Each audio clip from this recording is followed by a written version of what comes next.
Robert the Bruce, also known as Robert the First of Scotland, remains one of the most iconic figures of medieval Europe, celebrated for his central role in the Wars of Scottish independence and for transforming a fragmented and vulnerable kingdom into a recognized sovereign state.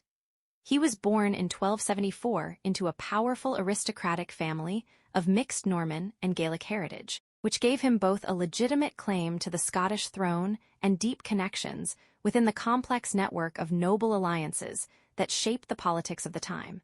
And from a young age, he was immersed in an environment marked by rivalry, shifting loyalties, and the constant pressure exerted by England over Scottish affairs following the death of King Alexander III and the subsequent succession crisis. In his early political life, Robert's actions often appeared ambiguous, as he alternated between supporting resistance to English domination and submitting to the authority of Edward I of England, a strategy that reflected both the uncertainty of the era and his desire to preserve his own position until the right moment to act decisively. That moment came dramatically in 1306, when he killed his rival John Comyn inside a church at Dumfries, a shocking and sacrilegious act that led to his immediate excommunication, but also eliminated a key obstacle to his claim, allowing him to be crowned King of Scots shortly afterward, although his kingship initially seemed doomed as he suffered a series of crushing defeats at the hands of English forces and was forced into hiding, becoming, for a time, a fugitive king. During this period of hardship, Robert's character and leadership were forged, and according to later tradition, it was in these years of exile that he drew inspiration from the persistence of a spider repeatedly attempting to spin its web. A story that, whether factual or symbolic, captures the essence of his resilience and refusal to give up.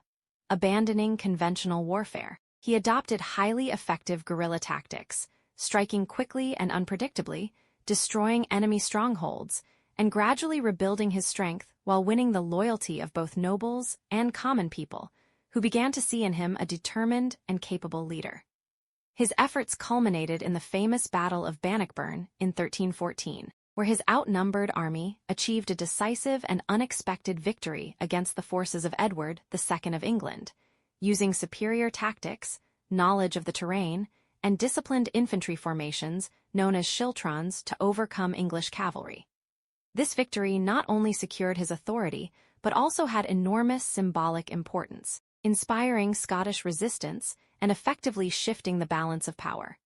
After which Robert continued to press his advantage through raids into northern England and even campaigns in Ireland, where he attempted to establish a broader anti-English alliance by supporting his brother Edward Bruce as High King of Ireland. In the later phase of his reign, Robert focused increasingly on diplomacy and state building, strengthening royal authority, rewarding loyal supporters with lands, and working to gain international recognition of Scotland's independence, a goal achieved in 1320 with the Declaration of Arbroath, a famous letter to the Pope asserting Scotland's right to sovereignty, and ultimately formalized in 1328 with the Treaty of Edinburgh-Northampton, in which England officially recognized him as king. Despite suffering from a long illness, possibly leprosy, in his final years, he remained a powerful symbol of unity and resistance until his death in 1329, after which his heart was famously removed and carried on crusade, reflecting both his personal piety and the medieval ideals of chivalry.